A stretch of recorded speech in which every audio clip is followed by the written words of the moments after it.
El gobierno estadounidense coordina las respuestas que podrían llegar en cualquier momento contra los militantes respaldados por Irán, a quienes culpa por el ataque con drones que dejó a 3 militares estadounidenses muertos y otros 40 heridos en Jordania. El presidente Biden dijo que la decisión está tomada después de que el Pentágono le dio múltiples opciones. Creemos que el ataque en Jordania fue planeado, financiado y facilitado por un grupo llamado Resistencia Islámica en Irak, que contiene múltiples grupos, incluyendo Kateb Hezbollah. Irán amenazó con responder con contundencia a cualquier ataque de Estados Unidos contra la República Islámica, luego de que el presidente Joe Biden relacionó a Teherán con la muerte de 3 soldados estadounidenses en una base militar en Jordania. Lo común entre ustedes y nosotros es que nos conocemos. Saben que no dejamos ninguna amenaza sin respuesta. Si bien no buscamos la guerra, no le tememos y no huimos de ella. Sin embargo, preocupa que cualquier ataque estadounidense adicional pueda avivar más los ánimos en una región ya agitada por la guerra de Israel contra Hamás en la Franja de Gaza y los ataques de los rebeldes hutíes de Yemen a la navegación en el Mar Rojo. Analistas consideran que Irán prueba hasta dónde puede llegar Estados Unidos. Irán no está necesariamente interesado en participar en una guerra, por lo que tiene una manera mucho más rentable de hacerlo y políticamente efectiva de hacerlo mediante el uso de estas milicias proxy. Entonces, lo que Irán está haciendo es probar dónde está esa línea. El Departamento del Tesoro de Estados Unidos sancionó a 3 entidades y a un individuo en el Líbano y Turquía por brindar apoyo financiero crítico a la fuerza Quds del Cuerpo de la Guardia Revolucionaria Islámica de Irán al sistema financiero de Hezbollah. Esto mientras rebeldes hutíes de Yemen dispararon varios misiles contra un buque de guerra estadounidense en el Mar Rojo, horas después de que Washington reportara el derribo de un misil. Earhart, on a globe-girdling flight with navigator Fred Noonan, took off for a hop over trackless ocean wastes and was never heard from again. It's one of the world's greatest mysteries. Nearly 87 years ago, American aviation pioneer Amelia Earhart was attempting to become the first female pilot to circumnavigate the globe. Her plane, along with her and her navigator, vanished. On July 2nd, 1937, they departed Lae, Papua New Guinea, bound for Howland Island, about 4,000 kilometers away, when their plane was lost over the Central Pacific Ocean. The pair were nearing the end of their journey. Earhart's twin-engine Lockheed Electra was never recovered. Their remains never found. Now this new image may be the key to bringing some closure to Earhart's story. Pilot and real estate investor Tony Romeo of South Carolina-based company Deep Sea Vision led a team on a 90-day expedition to look for the lost plane in an extensive search. The group of underwater archaeologists and marine robotics experts scanned more than 13,000 square kilometers of the ocean floor when they spotted an anomaly, roughly 161 kilometers from Howland Island, where Earhart was planning to refuel. The twin vertical stabilizers in the back are very clear on the sonar image, and those were very distinctive of Amelia Earhart's aircraft. They used an underwater drone with sonar mapping capability. The technology that we used was a Hugin 6000.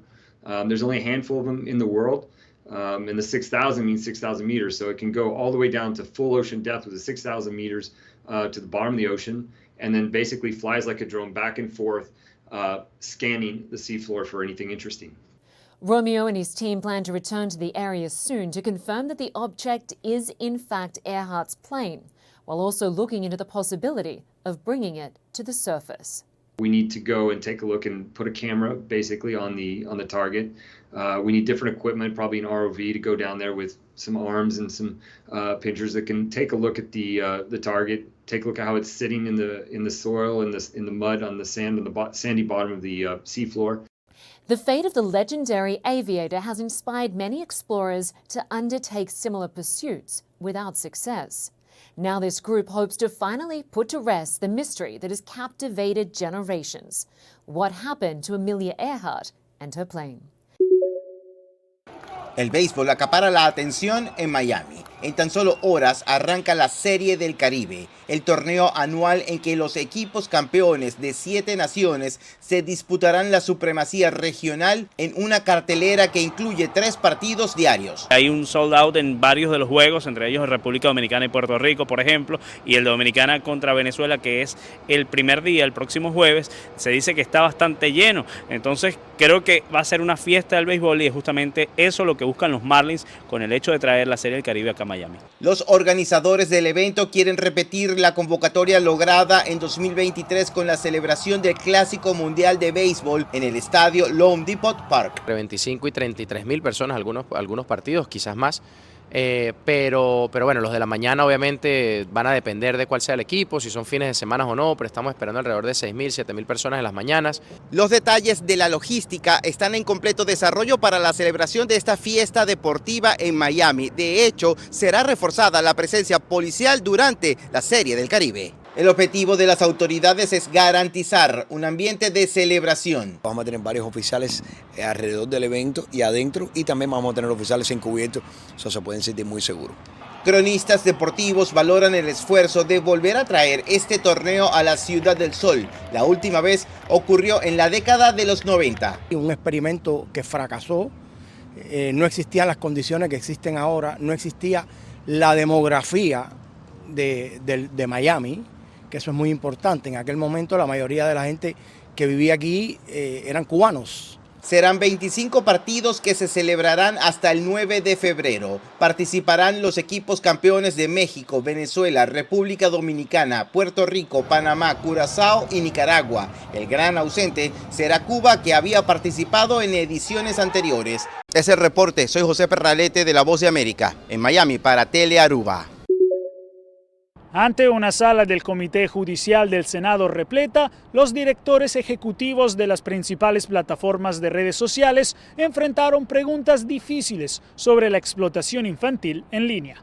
Los ejecutivos de X, antes conocida como Twitter, Facebook, TikTok, Snapchat y Discord, se enfrentaron al carácter adictivo de las redes sociales y su impacto en la salud mental de los más pequeños. Según los senadores de ambos partidos, las plataformas de redes sociales fallaron al no invertir lo suficiente en seguridad, buscando solo ganancias y poniendo así en riesgo hijos y nietos. Ahora en el Congreso hay un nuevo impulso para implementar reglas más estrictas que protejan a los niños que naveguen por Internet de la pornografía infantil, el tráfico sexual y la venta de drogas.